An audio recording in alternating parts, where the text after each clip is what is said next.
second session, which is dedicated to the topic of Beyond Babylonia. And it's my pleasure to introduce Dr. Jeffrey Herman. I have both written tradition, and then I'll give you one line of oral tradition about Jeffrey.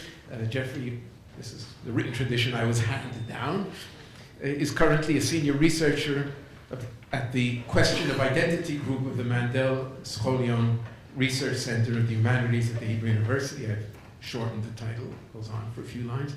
His scholarly interests include the Jews of Sasanian Babylonia, the Sasanian Empire in general, Zoroastrianism, and Sasanian Christianity. Many of his publications have focused on the axis between Jewish and Persian culture in the Talmud.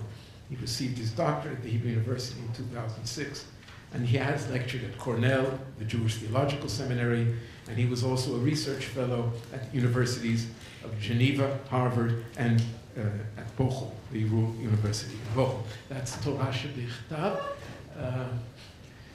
Oral tradition. What can I say? My other doctoral students aren't here at the moment, and hopefully you won't inform them, but he was the best doctoral student I ever had. And he's definitely worthy of any praise. He has become a world-class scholar in this field. Okay, now we're crossing the Euphrates now, so we don't apologize for paucity of sources, we just accept them. It is the 11th book of Antiquity, Josephus, while relating the history of the Jews at the time of Ezra, and evidently playing on both the deep-seated Roman fear of the intrepid Parthian and the widespread ignorance of the world beyond the oikumene, explains that while some Jews returned to Jerusalem, and I quote, the Israelite nation as a whole remained in the country. In this way has it come to be that there are two tribes in Asia and Europe. Subject to the Romans, well, until now there have been 10 tribes beyond the Euphrates, countless myriads, whose number cannot be ascertained. And actually, the accuracy of the statement too cannot be ascertained. Yet, like Josephus, so scholarship today also tends to partition the Jewish community between the Jews of the Roman world and those in the Persian or Sasanian world. But whereas the study of the Jews in the Roman world includes a broad array of regions that have been studied in detail, and you see just already a sample of that, apart from Palestine, for the Sasanian world, the focus is almost always on Babylonia. Babylonia, however, was merely one province in an empire that stretched much of the way from the Euphrates to India and to China, between the Caspian Sea in the north and the Persian Gulf in the south. There were, in fact, significant Jewish communities beyond Babylonia, and it's about these communities that I shall speak today. Now, if you could ask a Babylonian rabbi to tell you about the Jews that inhabited all of this empire, he would probably say to you, forget it. The only thing that counts really is Babylonia. But this feeling would seem to be shared by many scholars.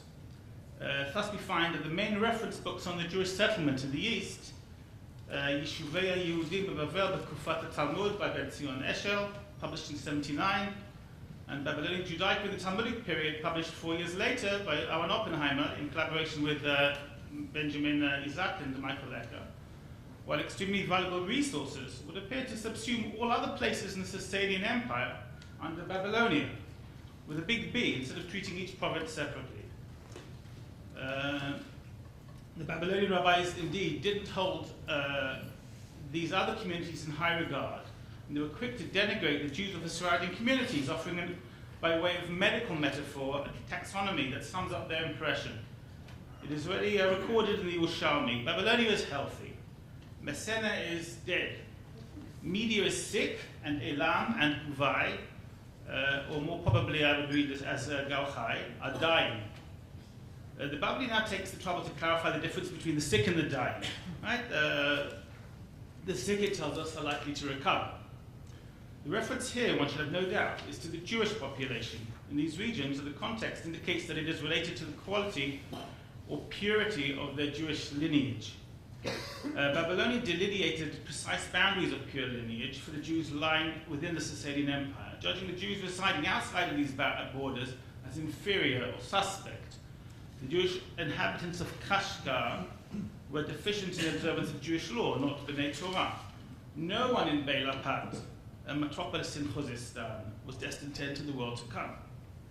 When requesting permission to travel to Khuzestan to take his sister-in-law and Levirate to marriage, a Yivama, which to be sure would be the fulfillment of a religious obligation, Rabbi Hanina is said to have responded, "Your brother married a foreign woman and died.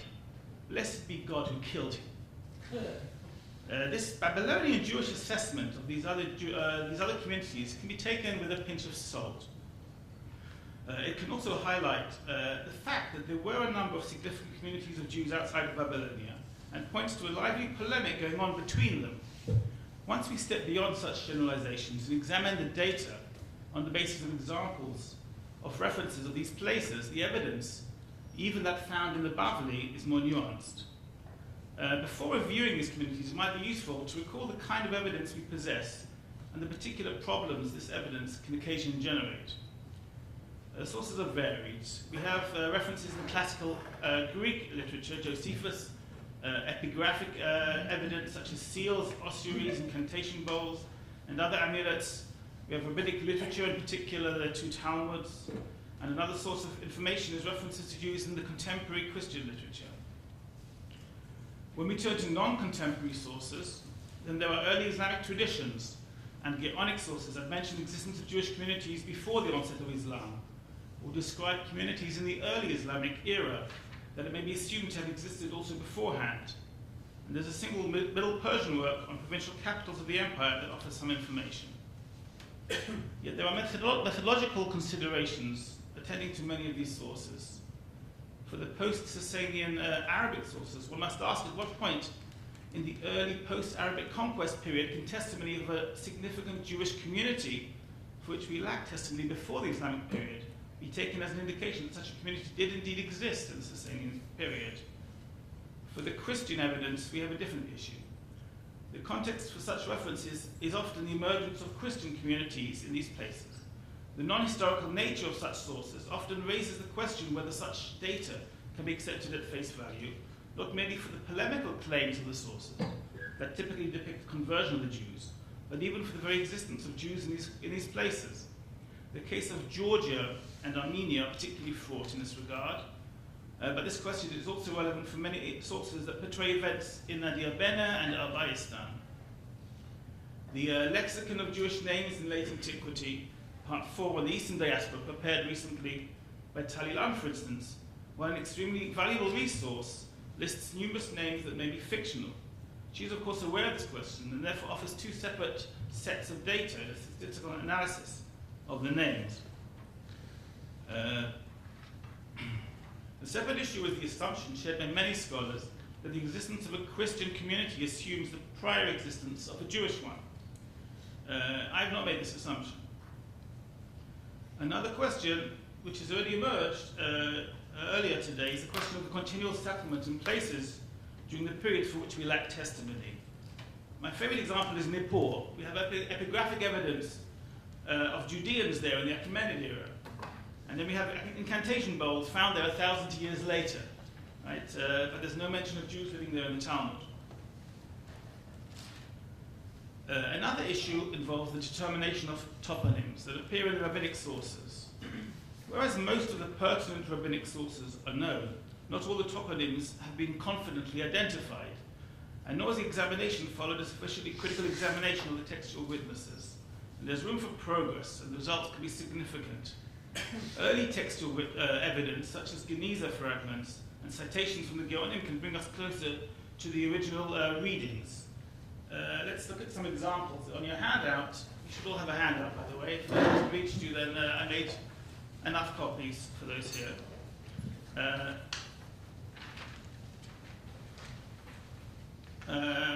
The first example, which is from the Babylonian Talmud, Kiddushin 72a, Latin numeral 2. We have the citation from the Vilna edition of the Talmud, the three ribs in the mouth between its teeth, a citation from the book of Daniel. Rabbi Yochanan said this is Chalzan, Adiabena, and Nisilis. That is, sometimes swallows and sometimes spits out. So most scholars, of course, are happy to change Khalzan to Khilwan. The trouble is that Khilwan does not fall under the same category as the other two places that was constantly changing hands between the Romans and the Persians in many instances in time. The Geniza fragment of this page of the Babylonian Talmud found among the Geniza fragments that were published from Geneva Public Library a few years ago gives us the reading Hawan instead of Khalwan. Hawan makes perfect sense in this context. Now, it's an interesting aside that the reading Hawan actually appeared in the letter of Pirkoi ben Bavoy that Shai mentioned earlier today. And when Mann published that little fragment, he said, that fits the geography better. But it's been ignored by all those who've published geography of the region. The second example, numeral 3, numeral 4.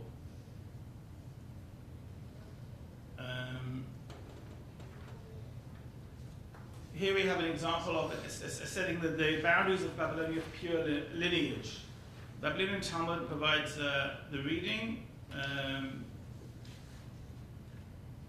where we have it reaching until a place called Nahar Zaruk. We don't know of a Nahar Zaruk in the sources. Presumably not a very well kept place. And Shmuel gives another, and then we have another place called Nahawani, which is presumably Nahawan. Now, the same Geniza fragment, gives us, or the Babylonian Talmud has it slightly differently, but it's basically the same. There it's Nahar Azak, not Nahar Zaruk. The Geniza fragment gives us Nahar Ginzak. Nahar Ginzak is a well-known place, or Ginzak is a well-known city. Exactly where it is, we don't know, but we know roughly where it is. Nahar Ginzak must be connected to it. This has to be preferred. Now, here again, another early textual witness, the Aruch, actually had the version Ginzak here, Nahar Ginzak, but it was ignored by the lexicons. Now we have clearly a very strong testimony to indicate that the easternmost boundary of the Babylonian pure lineage would be Nahar Ginzak.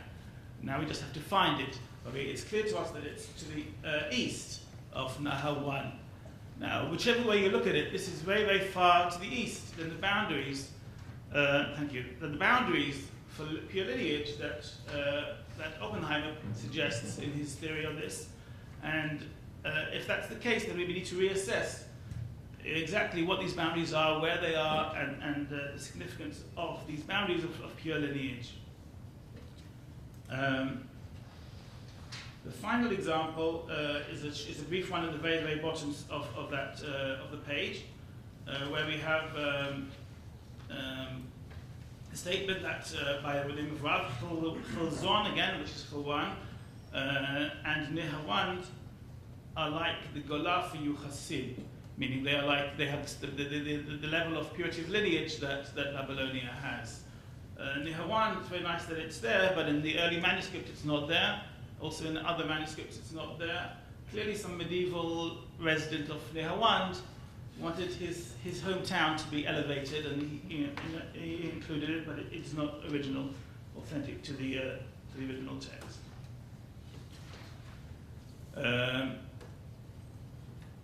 Before we move on to describe the Jewish communities of the Sasanian Empire, it would be perhaps a good idea to get to present the provinces themselves. For this, we don't have a clear, complete picture. Typically, scholars either turn to the 3rd century Sasanian royal inscription of Shapur in Kabei Zardusht in Nakshi-Bustani Persepolis that describes the extent of the empire. They turn to the Arabic geographical sources. An additional approach can be to turn to the Christian hierarchical sources that reflect the divisions of the empire from the 410 onwards. But such lists are also incomplete. People have also been using the calyptic evidence in order to construct the divisions of the empire, the cities, and nevertheless, it's not a clear. We don't have an absolutely clear picture. So I'm going to present to you at least a list of the provinces as they appear in the 3rd century inscription. And the empire included 27 provinces, and you have a list of them on the handout on one side of the page. On the other side, you have a map. You need to look at both sides, unfortunately. And so we have the following. We have Pars, Persia, the original Persia. We have Pahlav, which is the Parthiana. Khuzestan, which is also called Elam,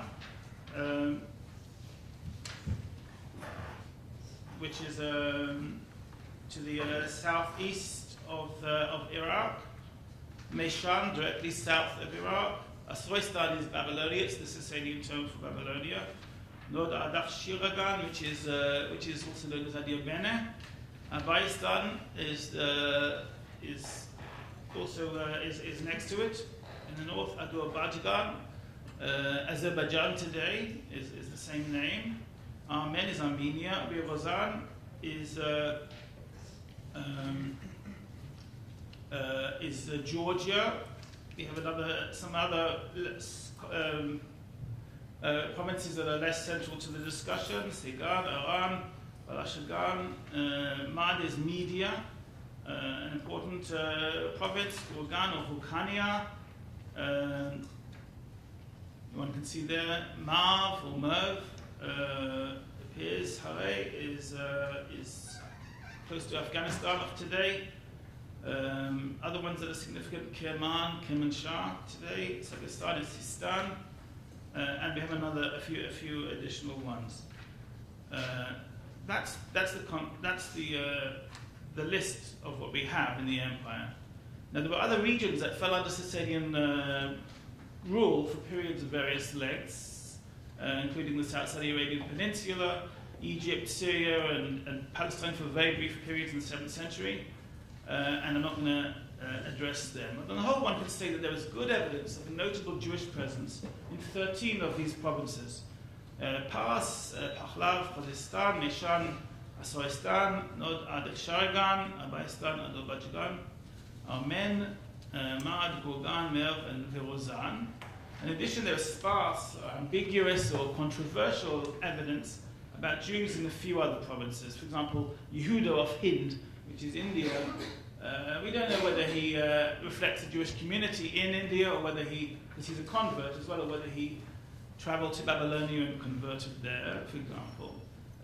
Sagistan, Kerman, and so on.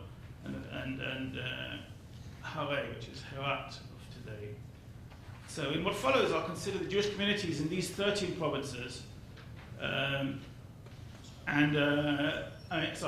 consider the Jewish communities in these provinces, excluding 4.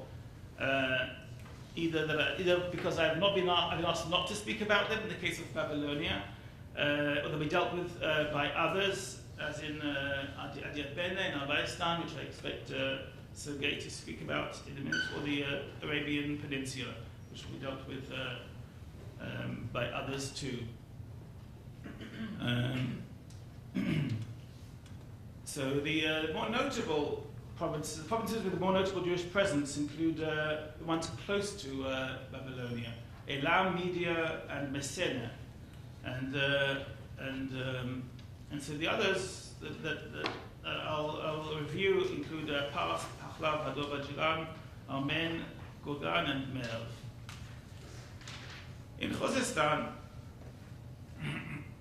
there is evidence of Jewish presence in the main cities of the province: Susa, Shushtar, Beilapat, Hormizad, Ashir. Now, much of the evidence in the Babylonian Talmud is negative. Thus, we have a tradition in the Babylonian Talmud that when Israel was exiled, they spoke evil of the land of Israel. When they reached Shush, they said it equals my country. This is Aramaic wordplay. When they reached Elamin, they said it's like our world. When they reached Shushtre, they said it's double as good as where we came from. So we have that kind of wordplay. The wordplay indicates that they perceived of Khuzestan to be an ancient community as well as Susa, which elsewhere in Babylonian Talmud they blame for all the sins, their sins in attending the feast of King Ahasuerus was the cause for all the trouble that affected world Jewry at the time. Now I mentioned earlier that in the Yerushalmi it describes two places as dying. One is Elam, and the other one is it's written with the letters Guvai perhaps, and I suggest it's Galchai, and they can be assumed to be adjacent regions.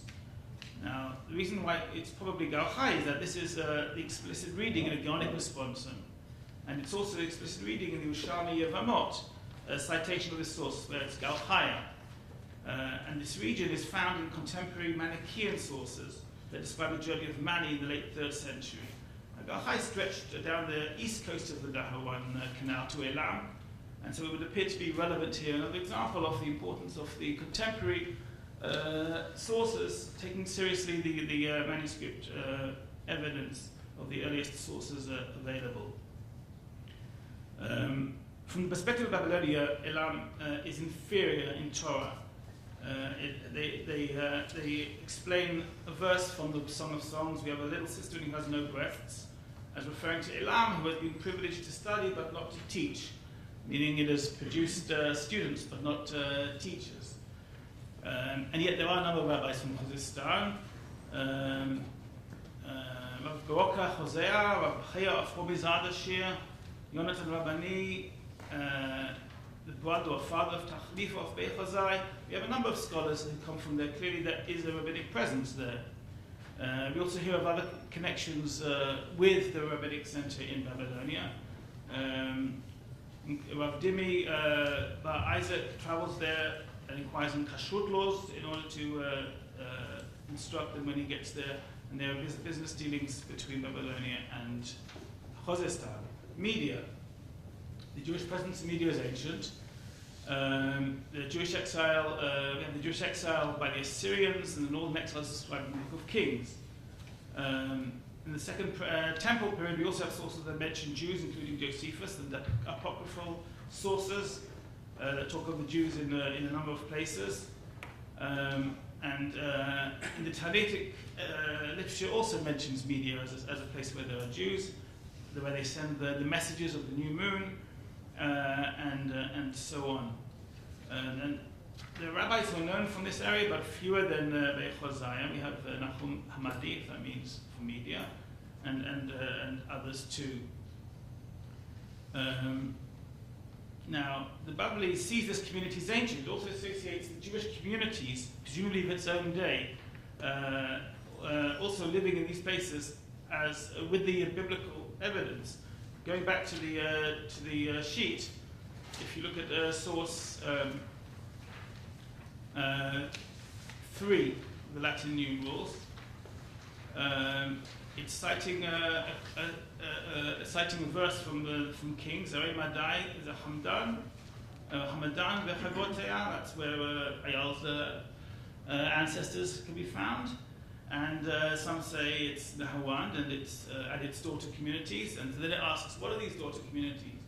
And it gives us the answer. Shmuel says, Krach, Moshche, Choske, V'Omage. Now all 4 of these places, which are clearly nearby in Media, are not known. We don't know what they are. We haven't succeeded in identifying them convincingly.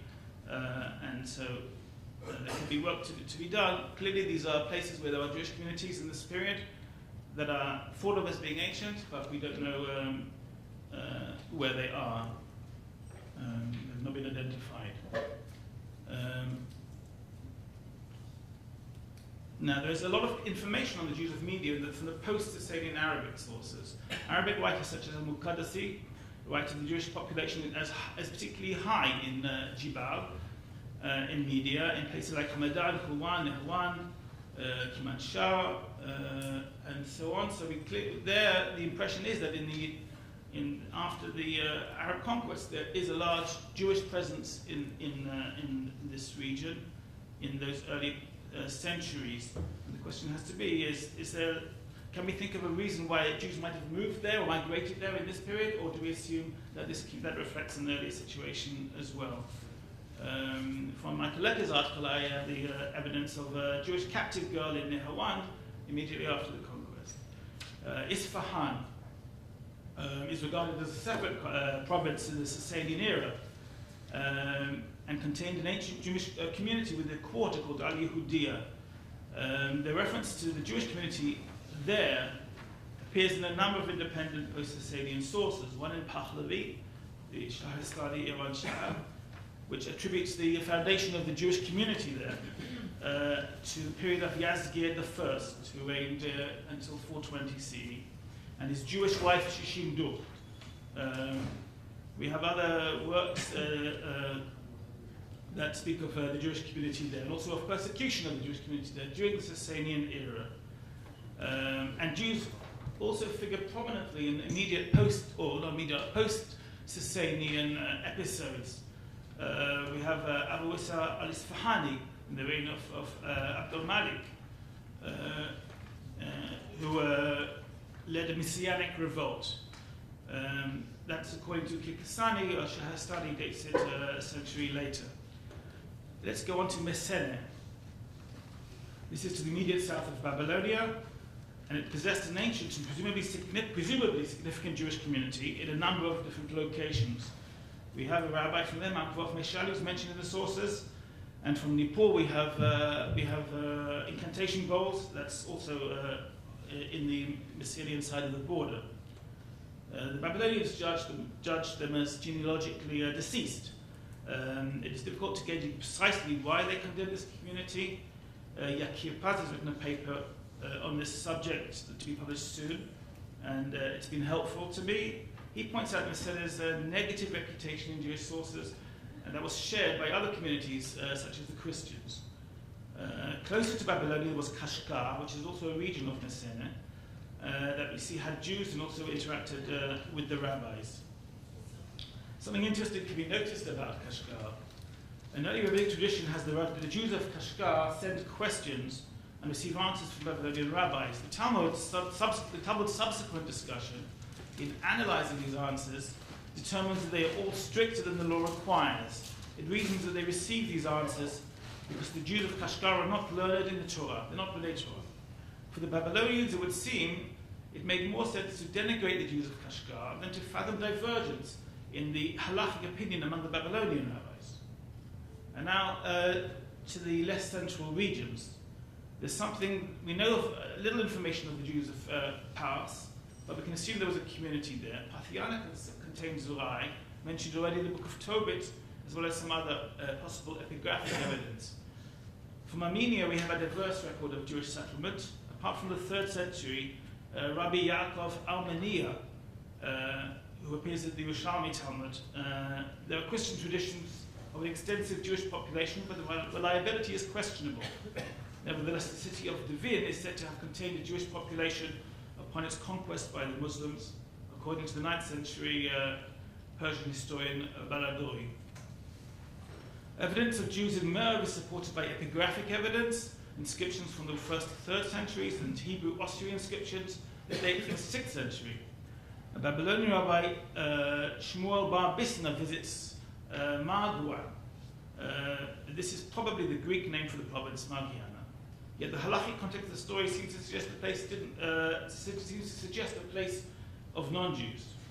From Gorgan or Horkania, in today's Turkestan, there are some Jewish Osirian inscriptions from the 5th to 7th century. Late and unreliable Armenian traditions speak of the transfer of thousands of Jewish families to Horkania, but they seem to be a revision of a statement by Josephus. For Georgia or Virozan, we have Sasanian era Jewish seals and amulets, and evidence in Christian texts which is problematic. Azerbaijan contains also the city of Ginzak that I mentioned. The Jewish community would seem to be ancient and significant, and rabbinic traditions all belong until the 3rd century of Amoraim. A number of traditions speak of Rabbi Akiva's visit there, the halachic questions he was asked, and the lesson he taught Rabbi Tzadok, or Yitzhak's father dies there. The Yerushalmi records a Babylonian tradition whereby Benjamin of Ginzak, he's lacking the title Rav, acts not in accordance with the rabbis, and he is divinely punished. The Bavli, parallel to this source, however, has this Benjamin come from Sistan and not from Ginzak, which is much further east. And this would be the only reference to Jews in Sistan in this period, I believe. Now, what is going on here? This is what I would suggest has happened. The earlier Babylonian tradition, as found in the Yerushalmi, is happy to associate this non-rabbinic view with somebody from Ginzak. The Bavli, however, preserves a revision of this tradition from a generation or centuries later, which identifies this non-rabbinic behavior with a region more distant, not Ginzak. Ginzak now is kosher for them.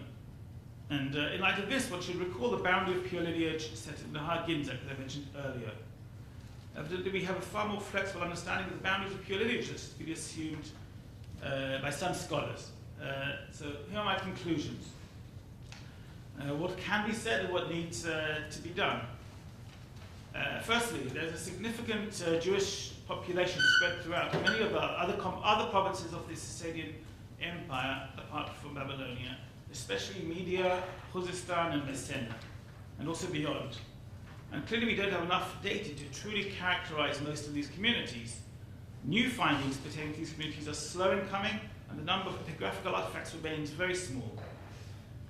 Secondly, a close look at the data, unshackled by the few Bavli sources that seek to stigmatize particular neighboring regions, shows that on the one hand, the regions surrounding Babylonia were not unaffected by the rabbinic teachings in Babylonia, and a number of rabbis came from and lived in these regions, including Meshan, Elam, and Bedia. The Bavli's deprecation of these regions and its significance is perhaps overstated.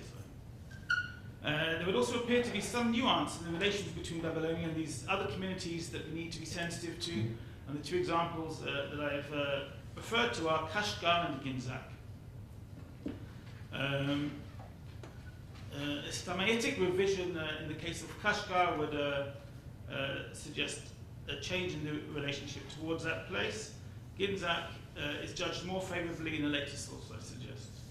So the object of this paper has been, on the one hand, to offer a broad survey of the knowledge about the Jews of the Sasanian Empire apart from Babylonia itself, and on the other, to assess the significance of the dossier. The Babylonian Talmud is both an important source of knowledge about Sasanian Jews outside Babylonia, and also an impediment to this endeavor, in that it contains expressions of prejudice. There are other sources too, and while we have less information than we might hope for, it is possible to mark out an extensive and significant diaspora community in this period, and there are tasks that remain to be done. These include a renewed exploration of the rabbinic evidence that assesses the Talmudic and Gaonic evidence in a critical manner, and a closer demarcation of the boundaries between the various Sasanian provinces. Thank you for your attention.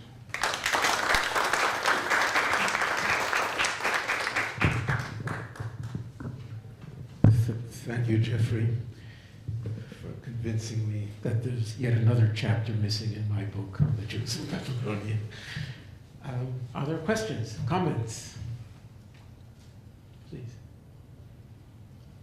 Yes, please. Thank you very much. One second. Oh.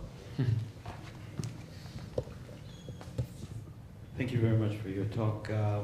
Perhaps I missed that point, but is there any way, do you think, that we can try correlating any of the marginal indications to Jewish presence that are found in the incantation bowls? Their location, their findings, names, anything of that sort. Can we use that to correlate presence of Jewish settlement in the locations that you mentioned, and through that perhaps begin typifying the sort of communities that we're looking at in terms of the relationship vis-a-vis so-called Orthodox Rabbinite Judaism in terms of their proximity to non-Jews, type of settlement, professions, and so forth and so on? Thanks for the question.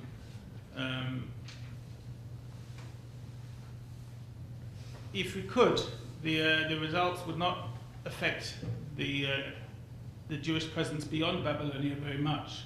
We have a few bowls that have come from Tehran. I'm not actually sure if it's from the marketplace or from excavations. I suspect it's the marketplace, but there might have been a local place where they were found. In the south of Babylonia, we have bowls that were excavated, and so that can be helpful. Almost all the other bowls are from Babylonia, and that's where they're being found, that's where they're being marketed, and that's where they're being sold. And I was once in a shop, and somebody showed me a bowl, and he told me it was from Syria, and I said it can't be. He said, no, I have a certificate to show it's from Syria. But of course, that Aramaic dialect was not used in Syria in this period, and that's what we can say for sure. My general feeling is that I haven't examined this question, but my sense is that the kind of content of the bowls that were found in Nippur and in Tehran is not very different than the content that was found in bowls that we can identify. They also found some bowls in Machoza. The content isn't so different, so we aren't talking about a significantly different kind of Judaism that we can actually pinpoint or at least identify. The bowls occasionally mention geographical information. It's usually very local, and so extremely local sometimes. The neighbors of the person who ordered the bowl. Sometimes they're places that are a little bit more significant. And one might be able to add a few more places, but it's all within Babylonia, or perhaps the very south in the beginning of Messina that we're talking about. So that's the answer.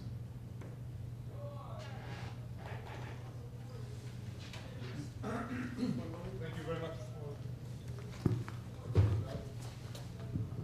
Thanks very much for the rich survey. You mentioned just briefly Mandaic sources. Could you tell us a bit more what can be found in Mandaic? Well, it's more general questions about the cross-examination between Jewish literature, Jewish texts, and non-Jewish texts. I guess we'll hear more from Sergei about Syriac literature, about Mandaic. What could be found in Mandaic texts, other Mandaic texts? Right, I did mention Mandaic, I mentioned Manichaean texts. Sorry. So I'll answer both. Manichaean literature. What I wanted to hear. So Manichaean literature begins in Babylonia, and it even begins in Aramaic before it starts to spread. And also we have translations and new literature written for the Manichaean community. A lot of the earliest material that's in Manichaean does reflect this very immediate surroundings of Babylonia. Going back to Babylonia, not my mandate here today. It does give us information. The case that I brought was a description of Mani's journey. So it mentions places that he's traveling along and the communities he meets along the way and how he travels. This is the kind of information that's very valuable for the Jews as well, and for any other community that's living in this region, that one can harness and also see how Jewish sources can be enriched by, or our knowledge can be enriched by also looking at that kind of material. The Manichaean material is typically fragmentary, but a lot of it has been published already for 100 years. We have material in Coptic, and we have material that's also in Parthian and in Middle Persian that's very relevant. because of its antiquity and because of its proximity to the region that I'm interested in. Mandate, we have bowls. We have a lot of magic bowls, often from the same places, and sharing formulae with Jewish magic bowls that reveal a very close interaction between the professionals in the field, and that in itself tells us a huge amount about some Jews and some Mandeans in this region in the period that we're dealing with, and like the Jewish bowls will have occasionally information that's geographical and other, and so that can also enhance our information about this region.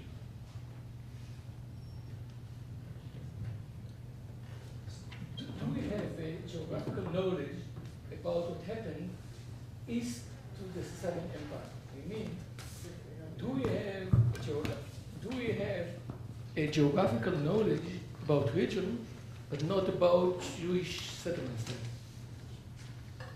From other sources, Greco-Romans, or from Sasanian, or from later Muslim sources? We have all kinds of sources. We have a lot of Christian sources for that region too, Syriac sources, and also from other communities, other languages. We also have Chinese sources. They have histories that tell us about that period. Each source with its own set of questions and interests. You want to follow up? No? Yes. I mean, if you can say that the Western sources knows about the region east to the Sasanian Empire. If the Western sources knows about the area east to the Sasanian Empire. You mean Roman sources? Whether the Romans know? Romans and Muslims and the earlier Christians. Well, the Muslims is not my area, but for the Roman sources, they know very little. Also the Christian sources, I suppose. Yeah, and in the 5th century, the 6th century, they need to be knowledgeable because they're invasions by the Huns and so on, and so there's a lot more interaction. There's between them, and the Romans learn a little bit. We know very little. We know very little really about what's going on with the communities in the West. It's time for one brief last question. Going back to the dead, dying, and sick. If I'm taking the Palestinian sorts of like that, usually it refers to groups or geographical areas that are with mutual borders with the Palestinians, let us say the Samaritans or the Minim. Can you say something, or it is also the dead, the dying, and the sick? Let us say the dead and the dying are more relevant than the sick to the Babylonians. Do you understand my question? I think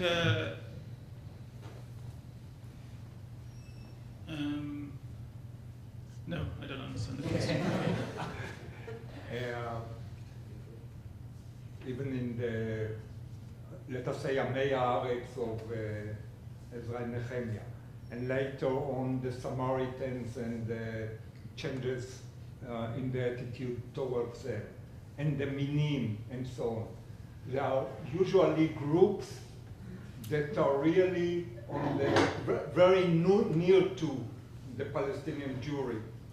And that is why we have to be aware of their difference and so on.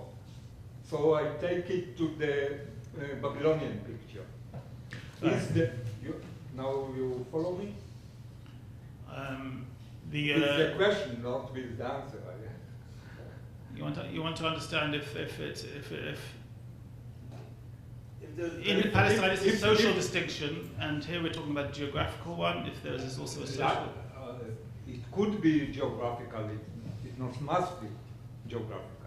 Is the dying, what is the difference between the dying and the sick? Not Well, the Babylonian Talmud tells us that. Yeah, It says that most of the... Why this is the criteria for differentiation, and what is the difference between the dead, the dying, and the sick?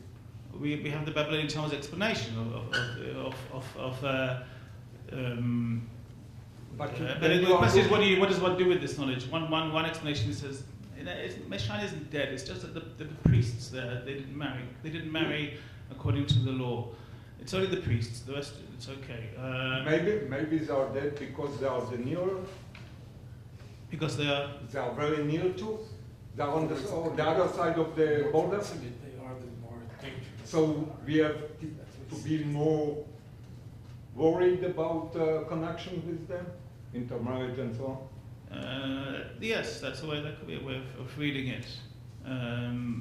The sick are in Madai, and we know of rabbinic connections with Madai, and by Chazaya, they're dying, and yet we have maybe more rabbis from there. It doesn't completely work as far as if the criteria is how threatened they are to these communities, to what extent they have adopted the rabbinic ethos. That could be a problem. Meshan is maybe less so. I think we'll have to end on that. If you've been offered a shidduch from there, talk to Jeffrey later. I'll tell you exactly where. Thank you very much. The next speaker is Sergei Minov.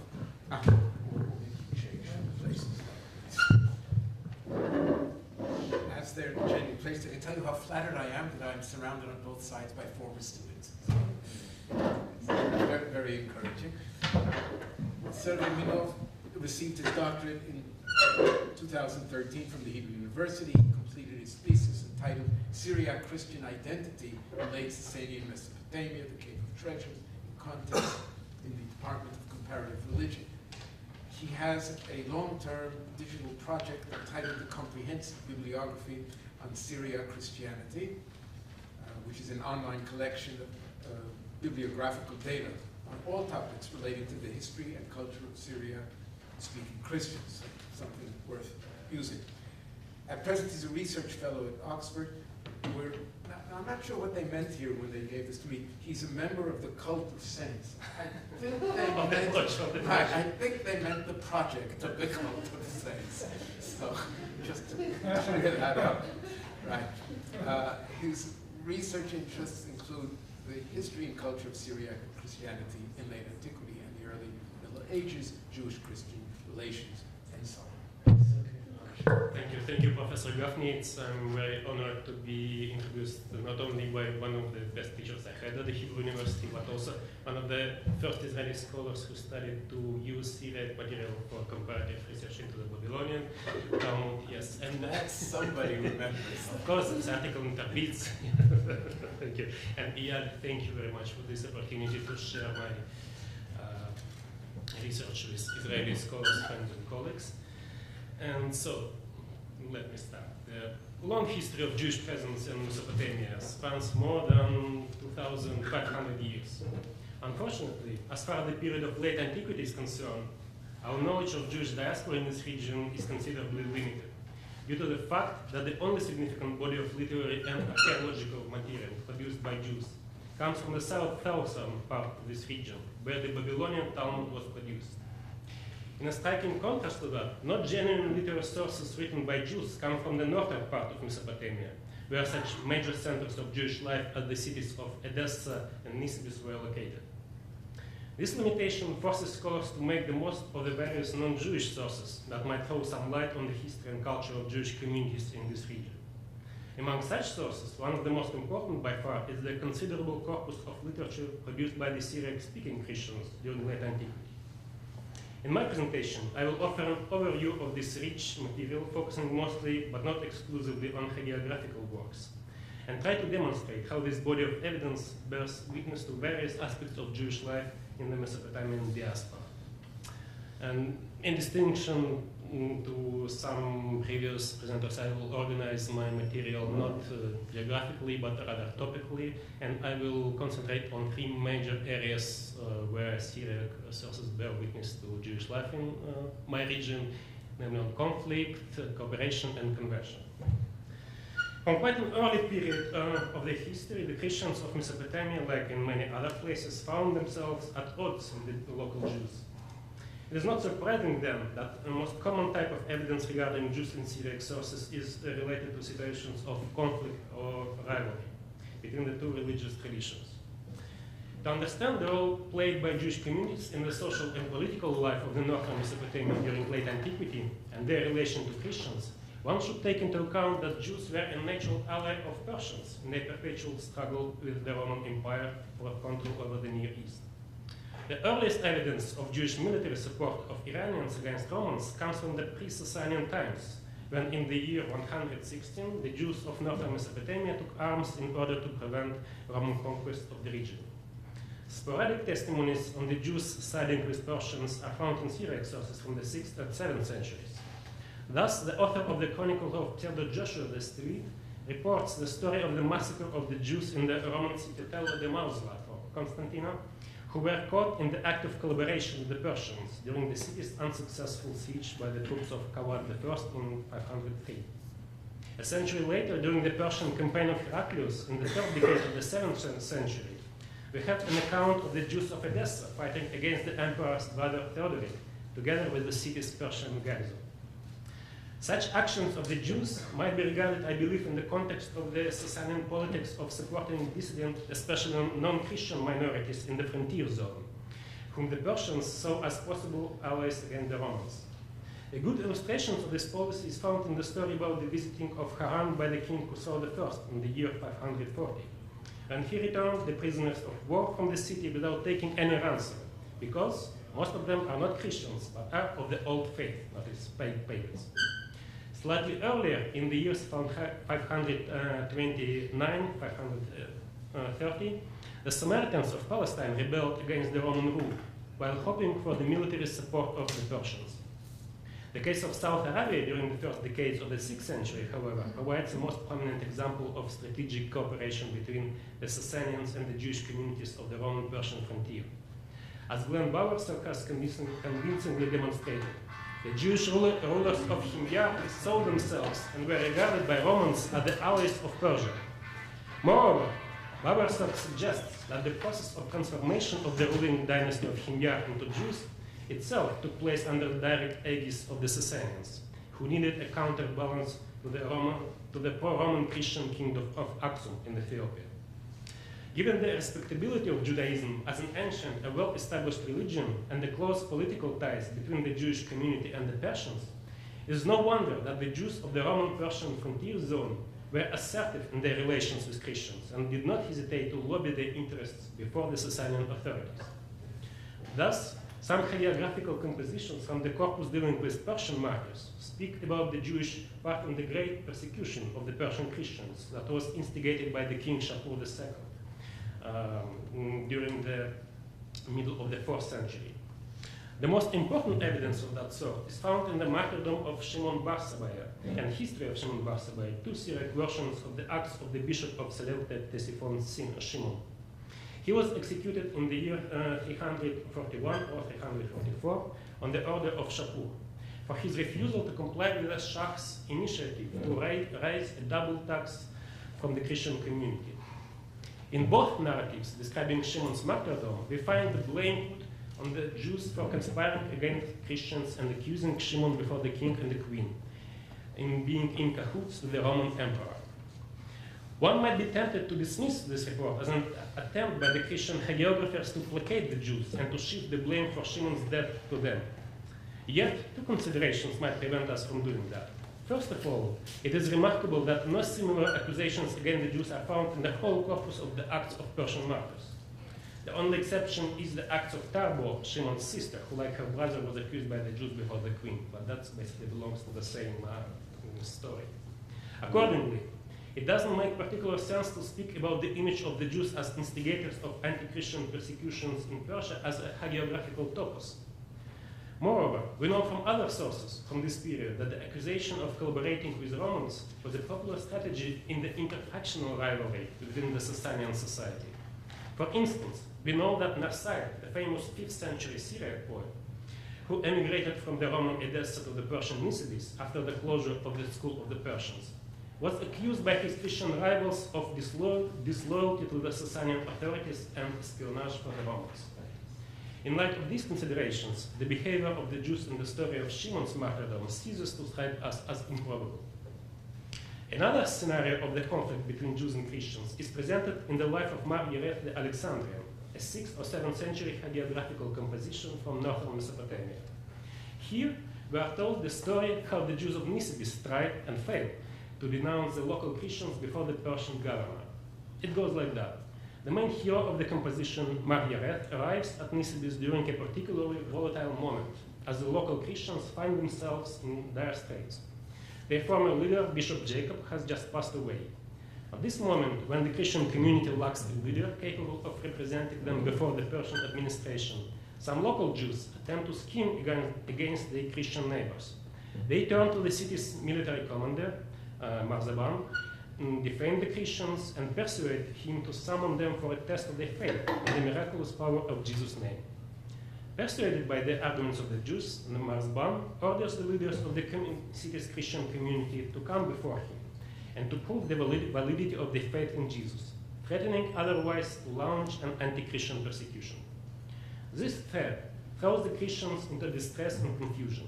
It is at this moment that Mar Yereth steps into the limelight. He encourages the community leaders and persuades them to go to the general's court. When the Christian delegation headed by Mar Yereth appears at the court, the general urges him to demonstrate some of the miracles that are supposedly performed by Christians in the name of their Lord. As an option, he offers the holy man to heal his only son who suffers from leprosy, and promises that if he succeeds, he will exalt Christianity throughout the entire Persian Empire. Mar Yereth agrees and asks to bring the young man in. The holy man then heals him by invoking Jesus' name and letting him the sanctified water. It turns out, after that, it turns out providentially that the leader of the Jews also has a sick son who just happened to die at this moment. The general decides to use this opportunity to test further the power of the holy man and orders for the dead boy to be brought before him. As his request is being carried out, Mar Yereth offers a prayer to Jesus on behalf of the deceased and calls him directly by name, ordering him to stand up. The boy instantly comes back to life. This miracle causes wonder and excitement among surrounding masses, inspiring them to glorify Jesus and his followers. The general also shares in the enthusiasm of the masses and, having finally been persuaded of the truth of Christianity, issues an order to execute the whole Jewish population of the city. The alleged number of the Jews that perishes in the following massacre is about 80,000.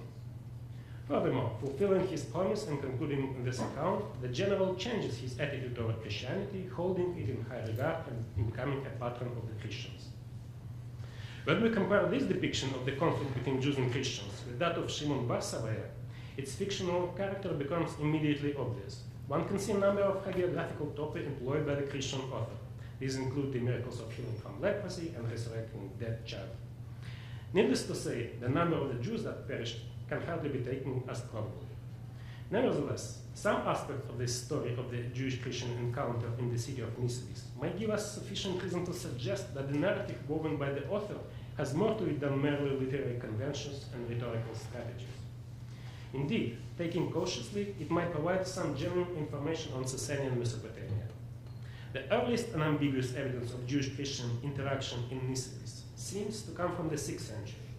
In the ecclesiastical history of Bahat Bishab Arbaya, a 6th century East Syrian author, a story is narrated about the conflict that took place around the middle of the 6th century between Abraham of Beit Rabban, the head of the city's renowned Christian academy, and the Jewish community. Unfortunately, Bahat Bishab offers no information on the causes of this conflict. He only mentioned that it was initiated by the evil nation of the Jews, and that they found support in the person of the city's bishop.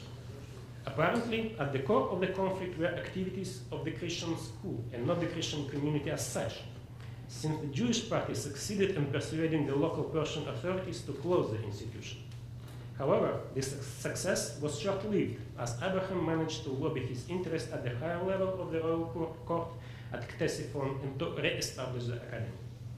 The importance of this episode for understanding our history lies in the fact that it suggests that in the middle of the 6th century, the city of Nisibis was a scene of intensive Jewish-Christian rivalry, which had political as well as intellectual expressions.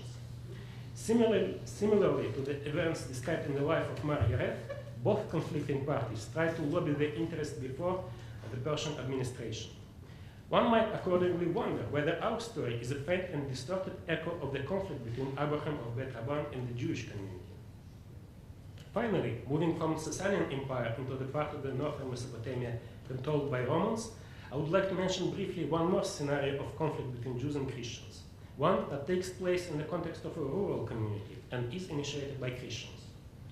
It is described in the hagiographical collection The Life of the Eastern Saints, composed during the second half of the 6th century by the West Syrian Bishop John of Ephesus.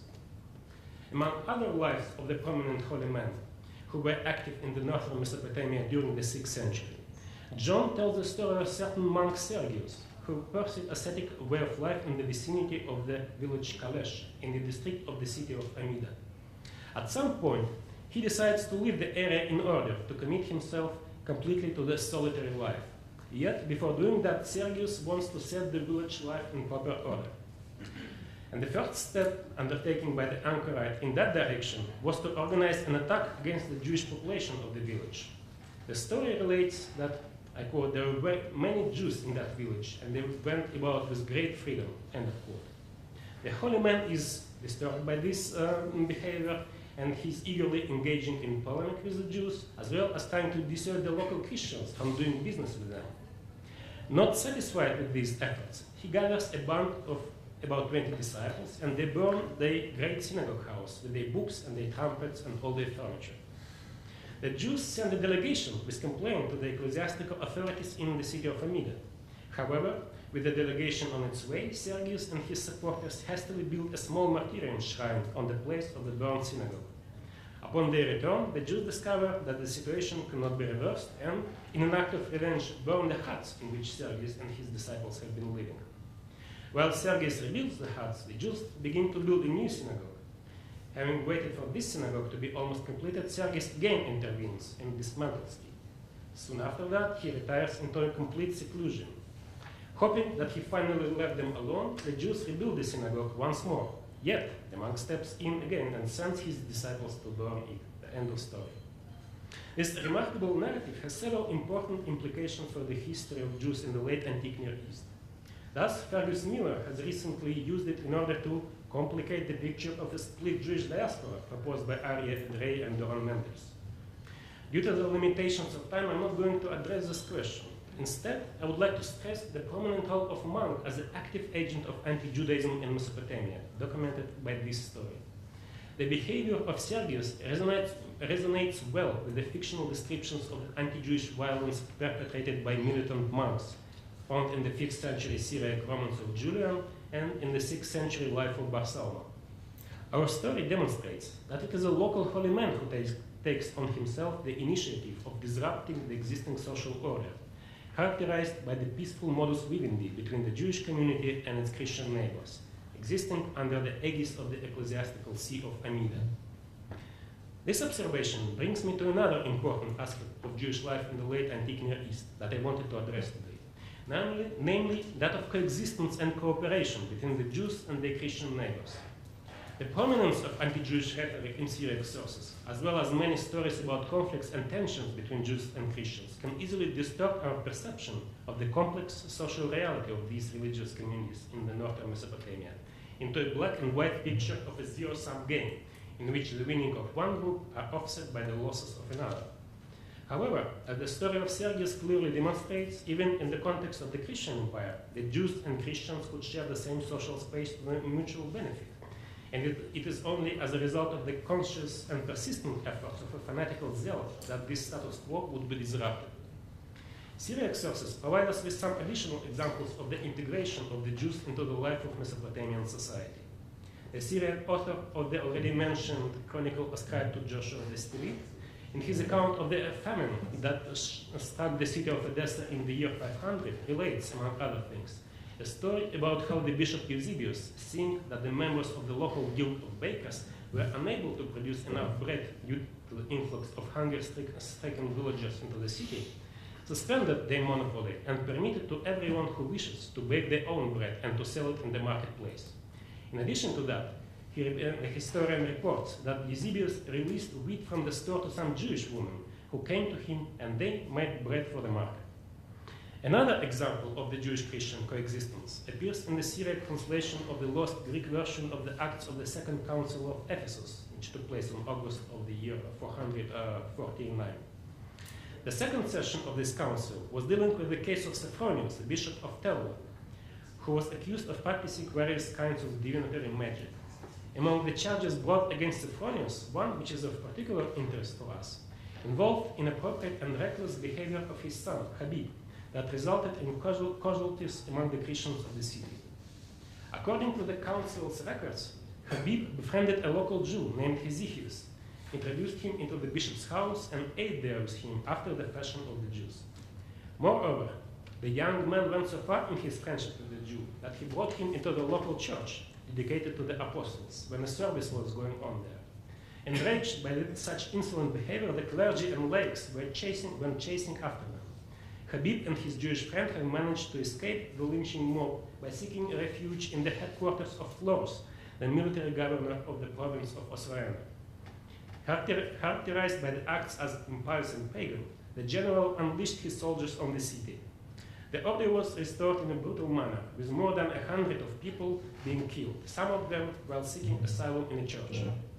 What is remarkable about this account is not only the story of close friendship between a representative of the city's Christian aristocracy and a Jew, but also the readiness of the military governor to protect the two culprits even at such a high price. Moreover, one might find additional confirmation of the friendly coexistence between Jews and Christians turning to homiletical or canonical sources. Thus, in the second decade of the 6th century, Severus of Antioch, in one of his homilies addressed to the newly baptized citizens of Antioch, rebukes those who eat Passover bread sent to them by the Jews. It seems that on the Persian side of the Roman-Sasanian frontier, the Nestorian clergy faced the same problem. Thus, one of the canons of the Synod of Ishoyab I, held in the year 585, is aimed against those Christians who celebrate feasts with Jews, heretics, or pagans, or even accepting something sent to them from the feasts of other religions. The area in which cooperation between Jews and Christians is attested perhaps better than anywhere else belongs to the field of popular religion. There is a growing body of evidence demonstrating that Christians to the late ancient Middle East, including Syria and Mesopotamia, did not hesitate to resort to the service of Jewish magical practitioners. In order to illustrate this phenomenon, I would like to bring forward a story from the life of Jacob Baradeus, a West Syrian hagiographical work that describes the career of this famous 6th century bishop of Edessa, after whom the Monophysite church became known as Jacobite. This composition contains an account describing the conflict between this holy man and a Jewish magician. We are told that when Jacob was traveling through the region of Mount Isla into Abdim, he came to the village called Gunther. At the same time, a certain Jewish sorcerer happened to be in the village, who was deceiving the people by his sorceries. Jacob ordered the magician to be brought to him, and after rebuking and chastising him, expelled from him a demon, who came out expectedly in the form of an Ethiopian.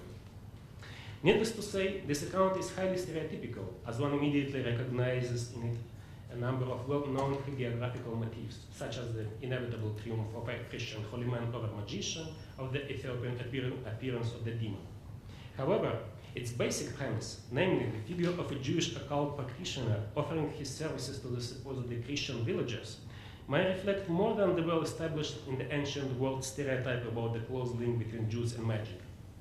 In favor of that, first of all testifies the fact that we come across a number of Christian preachers, Greek and Syriac-speaking from the late antique Syria, who take an effort to chastise their audience for and dissuade from resorting to Jewish practitioners of magic.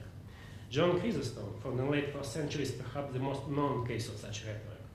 Later on, we see Severus of Antioch reproaching in one of his homilies delivered in the city of Antioch the local Christians, who make use of such Jewish magical artifacts as good luck amulets. As for Syriac authors, Isaac of Antioch, a 5th century Syriac poet, composed a separate work against magicians and diviners, in which he, among other things, complains that Christians make use of Jewish amulets and charms. One might argue that these complaints and admonitions are merely an exercise in rhetoric, aimed at discrediting the magic practices by associating them with the Jews. Against such claim testified the evidence of Christians who availed themselves of the services provided by Jewish magicians. Thus, the corpus of magic balls from the late Sasanian Babylonia provides several examples of balls written by Jewish practitioners on behalf of Christian clients. For instance, one of the Jewish balls from Nippur, published by Cyrus Gordon, is written for protection of the family, one of whose female members bears the name Bat-Hat Shabba, that is, the daughter of Sunday. Recently, Shaul Shaket has published a Jewish ball from the Shayan collection that was produced on behalf of the woman called Matai Ishu, the daughter of Bat-Sada, a conspicuously Christian name. In light of this evidence, we can take a fresh look at the figure of the Jewish magician in the life of Jacob Baradeus. It is not very difficult to imagine him making a living by producing amulets, maybe magic balls, for Christian villagers. Let me address finally the third major aspect of the presentation of the Jews in Syriac sources. Speaking about hagiographical stereotypes, one of the most popular among them when it comes to the Jews is of course the stories of their conversion to Christianity. This topos is well represented in Syriac literature from the 5th century on. One of the earliest examples of this motif in Syriac hagiography is found in the teaching of Adlai. Composed during the 5th century, this composition promotes the foundation myth of the Christian community of Edessa, according to which the new faith was brought into the city by the apostle Adlai during the lifetime of Christ. In the part of the work dealing with the apostles' preaching in the city, it is related that even the Jews who were learned in the law and the prophets submitted and became followers and confessed that the Messiah is the Son of the living God. In another early hagiographical work from Edessa, the life of Rabula, the famous 5th century bishop, we are told that he exercised particular efforts for converting the local Jews, as a result of which thousands of Jews were baptized. A distinctive subcategory of the conversion accounts that involve Jews is comprised by the stories in which they embrace Christianity as a result of the miracle, most commonly healing one, performed by a holy man. For instance, the 6th century West Syrian life of Aaron of Serug describes how during his visit to the city of Amida, this holy man was approached by the local Jew named Manasseh, who asked him to heal his son suffering from leprosy. After Aaron laid his hands upon the boy and healed him, the father and the whole household became Christians. A similar account is found in the history of Rabban Bar Itta, a metrical hagiographical work that describes the life of an East Syrian monastic leader who was active in the region of Mosul during the late 6th, early 7th century. It tells the story of a certain Jew, by profession tailor, from the city of Nineveh. He had a son who was vexed with devils, so that every garment which he put on and the raiment in which he was dressed, he used to rend and tear into rags. Desperate, the father turned for help first to the city's bishop, Mar Abba, who redirected him to Bar Itta.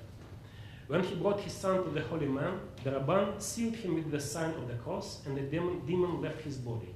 As a result, the father converts to Christianity together with his household. He places the healed son in the Christian school and eventually becomes a monk. When faced with such accounts, scholars' knee-jerk reaction is most often to dismiss them as merely expressions of a hagiographical convention that bears no relation to historical reality. Yet, I would call for a certain caution to be exercised, especially regarding such narratives as that of Rabban Bar Itta, which are relatively rich in details describing circumstances of a conversion. Before dismissing a conversion story as fictional, we shall try to assess its historical probability, especially in light of the fact that there are some attested cases of Jews converting to Christianity in the late antique Middle East, including Mesopotamia. For instance, for the early 6th century we have a letter written by the West Syrian bishop of Mabuk Philoxenos to a certain person who left Judaism and came to the life of perfection. That is a Jew who not only embraced Christianity, but became monk.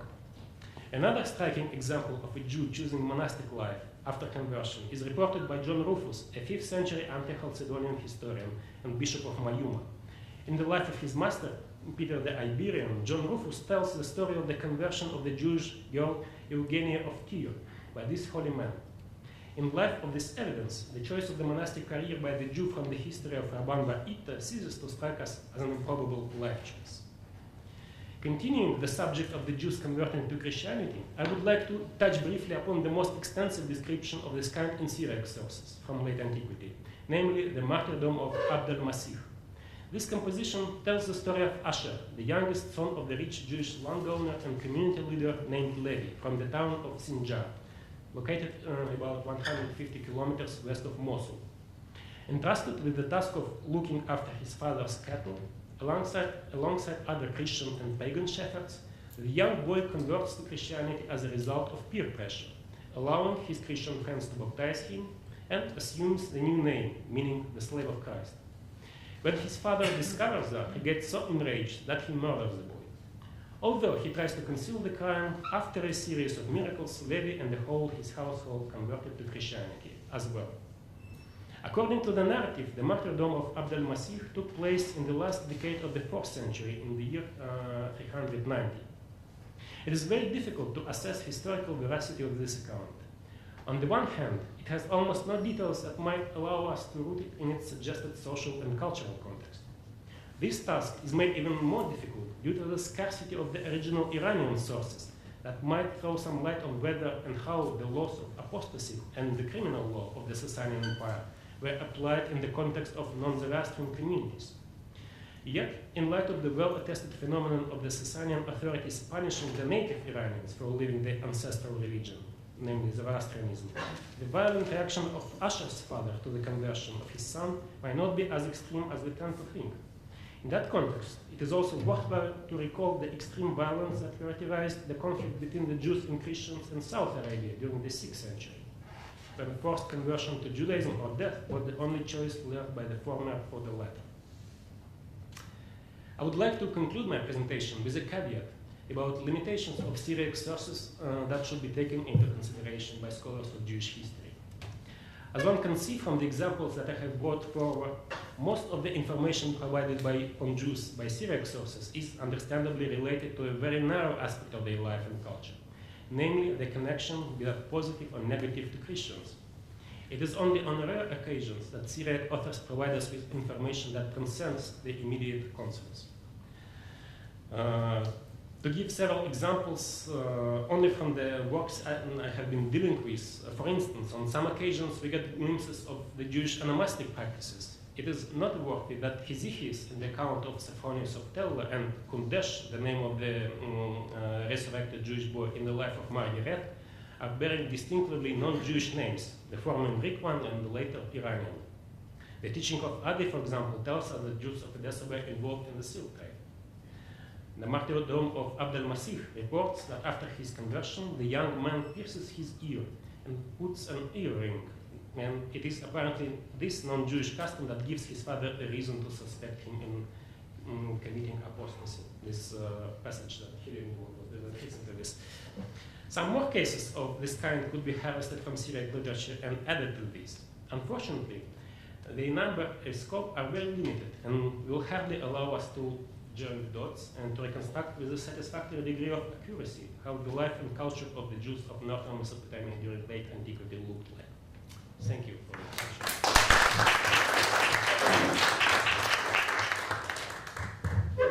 Thank you very much, David. Fascinating talk. Questions? Comments? Can I ask you, this is taking, since no one else asked, are there ever cases when the Christians lose and somebody converts to Judaism? I mean, they always win in these sources. Is there ever a case where it goes in the other direction? And they lament South Arabia, that's... but in Arabia it's the most prominent case, but in northern Mesopotamia... I'm talking about these isolated cases where there's an event and the holy man comes, etc., etc. No, of course, but he can influence, holy man can influence, so there are no such cases. But there are cases where they... Because I remember reading the Syriac, the sermons of Afratis. He's constantly afraid of the fact that Jews are going to influence Christians to come over. Yes. No, it's surprising that there is a, I haven't mentioned it yet, but there is a very rich and impressive corpus of anti-Jewish literature in Syria. And it's only part of this corpus has been preserved. And for example, we know that during the 6th century, the members of the Christian Academy in Nisibet, they were composing anti-Jewish treatises. Unfortunately, at least 2 were composed during the 6th century, but they are lost. But there is a great anxiety on the Christian part of the region about the Jews' fear of influence or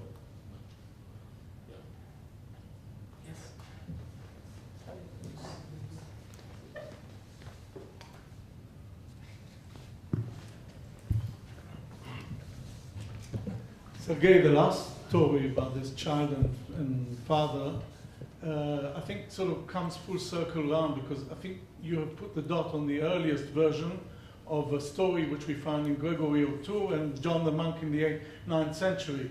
So this is circulating, I would say, a universal circulation of this very famous story about the father and son. It has different appearances, but it's a very similar topics.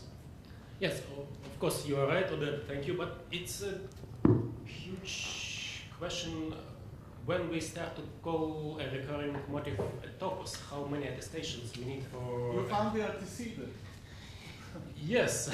It's late 4th century, all the others are much later. No, okay, the text presents itself as a late 4th century, but actually scholars are arguing that it was composed in the 6th century. So it's a big issue with, especially with this corpus of hagiographical writings in Syriac. Some of them are notoriously difficult to date, so we are just left with some broad time frame like 5th, 7th century pre-Arabic conquest. Yes, but it's so. Scholars are dating this martyrdom of Abd al-Masih basically the same time as Gregory of Tours, and knowing about Gregory, some Eastern influence on Gregory, so there might be some connection with this in that sense. Yeah. Yes, please. 2 questions. One is more informative. 2 questions. First one is more informative. How is it that a 4th century hagiography is given the person has an Arabic name? I mean, Abd al-Masih. And I mean, I couldn't avoid thinking about the, I think it's 8th or 9th century Christian Arabic martyrology of Abd al-Masih al-Najrani that also tells the story of someone in the companionship of Muslims converting to Islam, and so forth and so on. So just curious about this name. But that's the smaller question. The bigger question is, I know for the early Islamic period, for instance, the appearance of Jews, or this label of Jews in Eastern Christian materials has already been broadly discussed as representing, as a means of degrading certain groups, of labeling them as inferior, false, unrighteous, and so forth and so on. And so I presume that the image of the Jew, I don't know for a solid fact, but I presume that the image of the Jew in 4th, 5th, 6th century hagiographic materials does represent a certain figure. How can we methodologically work it out and actually establish that we're dealing here with Jews? Okay, thank you, Uri. As to your first question about the martyrdom of Abd al-Masih, okay, we have a story about the 4th century martyr written perhaps in the 6th century in Syria. And on the first glance, an Arabic name is surprising, but then there is enough evidence about Mesopotamia, a particular region, Beit Arabaya, in which we know about the presence of Arabic population in this region during late Antiquity, and there are some cases of Arabic onomastics in Syriac sources from late Antiquity, so it's possible. It's not such an anachronism as you might think. As to your second question, yes, but one of the very common uses of a Jew in Christian literature from late antiquity is the polemical or denigrating name, and it's the most often it was thrown by Monophysites or West Syrians on the East Syrians or Nestorians or Chalcedonians. So it was used in Christological debates, and it was applied to those Diophysite Christians who, in the opinion of Miaphysite Christians, were diminishing the divinity of Christ. So because of that, they were labeled Jews. And we should be aware, of course, of this usage of label Jew in Syriac literature. But then, how do we know a Jew when we read one in a Syriac work?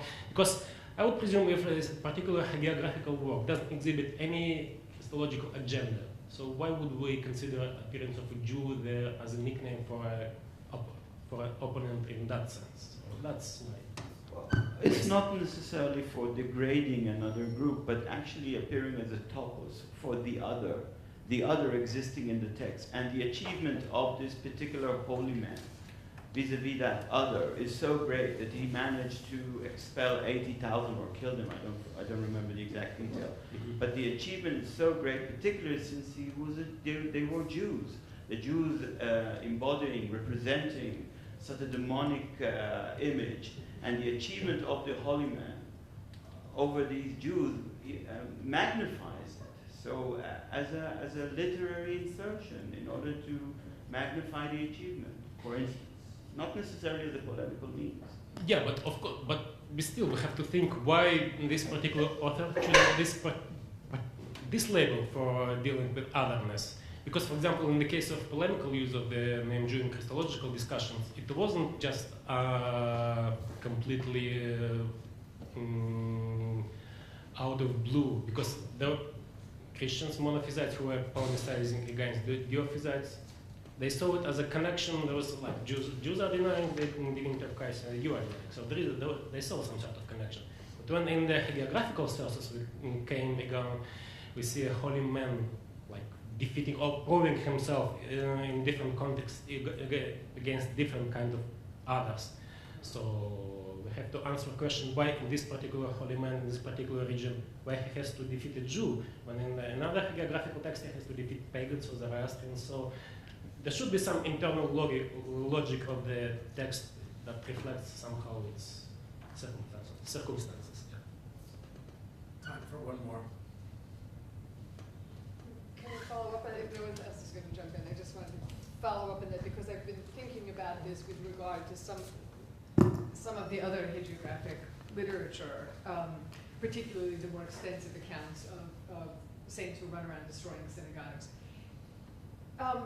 Do you have some sense of, if you took the totality of the lives of saints who run around combating enemies of various sorts, in how many of those do Jews figure? I've never thought about this question until right now, but if you had, I don't know, 100 texts, right? How common is it for these texts to specifically single out Jews? Because I think that's your point. Yes. Right? It doesn't happen all the time. No. So when it is there, why is it there? Yes, it's exactly what happens. So it's surprisingly, it's a relatively small amount of text that uses Jews, like uses the story of destruction of Jewish synagogues or of holy men defeating a Jew. So, for example, like in the case of martyrdom of Shimon bar Sabaye, who was denounced by the Jews to the Sasanian authorities, scholars were arguing it's a topos, and that's what a Christian hagiographer would normally do in order to represent or explain why this holy man in Sasanian Empire was persecuted and martyred. But then when we look at the whole corpus of Persian martyrs, it's just the only example, so it's not a topos at all. So in the same case with the destruction of the synagogues, it's especially when there are some clearly fictional or maybe exaggerated examples of the life of Bar Salma, who goes with a huge band of monks. But then when we look, you don't find it automatically in all other hagiographical works where they represent a typical Syrian holy man.